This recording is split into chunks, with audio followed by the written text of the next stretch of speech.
নমস্কার বন্ধুরা, আমি শর্মিষ্ঠা কিচেনে সবাইকে স্বাগত। আজকে আমি আপনাদের সঙ্গে একটা রেসিপি শেয়ার করছি, পাবদা মাছের তেল ঝাল। চলুন দেখে নিই কীভাবে বানাই।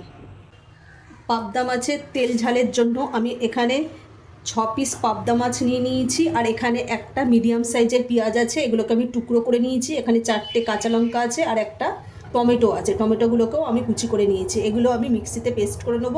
আর এখানে আছে সাদা সর্ষে আর পোস্ত, এটাও আমি মিক্সিতে পেস্ট করে নেব। আমি পাবদা মাছে নুন আর হলুদ মাখিয়ে নেব। এখানে আমি পরিমাণ মতো নুন দিয়ে দিলাম, আর পরিমাণ মতো আমি এখানে হলুদ দিয়ে নেব, আর অল্প একটু তেল দিয়ে নেব।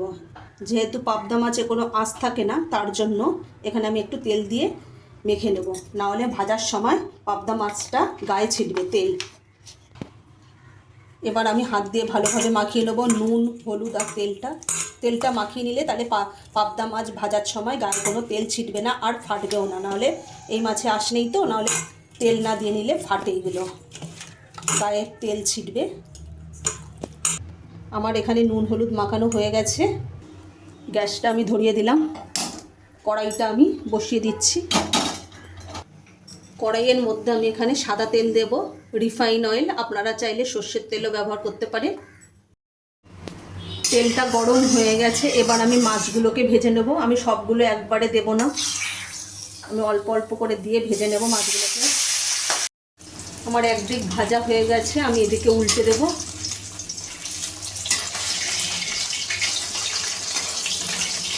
এইভাবেই আমি লাল লাল করে ভেজে তুলে নেব। প্রথমবারে আমি দুখানা মাছ দিয়েছিলাম, সেই দুটো মাছ আমার লাল করে ভাজা হয়ে গেছে। এইভাবেই আমি সমস্ত মাছগুলো ভেজে তুলে নেব। মাছ ভাজার তেলের মধ্যেই আমি ফোড়ন দিয়ে দেবো। এখানে আমি কালো জিরে দিয়ে দিলাম 1 চামচ, আর একটা শুকনো লঙ্কাকে আমি অর্ধেক করে দিয়ে দেবো। এবার আমি ফোড়নটাকে একটু ভেজে নেব। ফোড়নের থেকে একটা সুন্দর গন্ধ বেরোচ্ছে।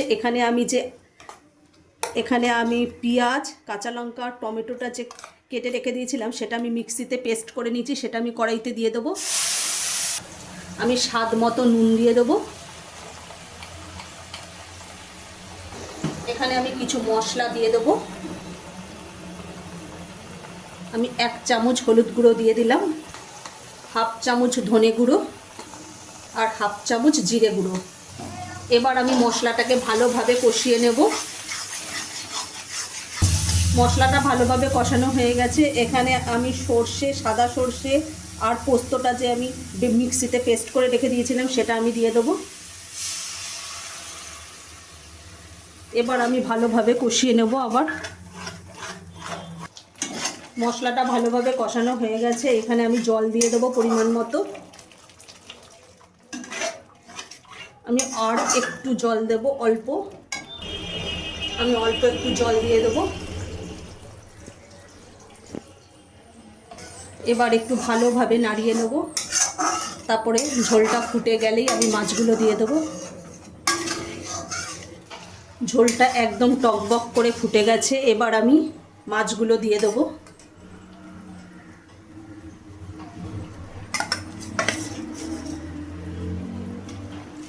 মাছগুলোকে দিয়ে একটু ভালোভাবে ফুটিয়ে নেব। আবার ওপর থেকে আমি 2টো কাঁচা লঙ্কা দিয়ে দেবো, আর এখানে 1 মুঠো ধনেপাতা নিয়েছি, সেগুলোকে আমি ছিঁড়ে দিয়ে দেবো এখানে ঝোলের মধ্যে। এখানে আমি হাত দিয়েই ছিঁড়ে দিয়ে দিচ্ছি।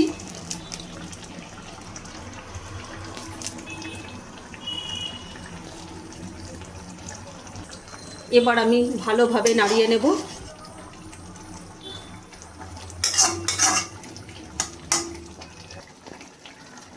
আমার পাবদা মাছের তেল ঝাল একেবারে রেডি। এবার আমি নামিয়ে নেব। আমার পাবদা মাছের তেল ঝাল পরিবেশনের জন্য একেবারে রেডি। আর একবার অবশ্যই এইভাবে আপনারা বানিয়ে খেয়ে দেখবেন, না খেলে বুঝবেন না কীরকম লাগছে। একদম অসাধারণ, গরম ভাতের সাথে একদম দুর্দান্ত। আচ্ছা, যদি আমাদের এই পাবদা মাছের তেল ঝালের রেসিপিটা যদি ভালো লেগে থাকে তাহলে লাইক, কমেন্ট, শেয়ার এবং সাবস্ক্রাইব করতে ভুলবেন না। আর অবশ্যই এভাবে বাড়িতে বানিয়ে খেয়ে দেখবেন।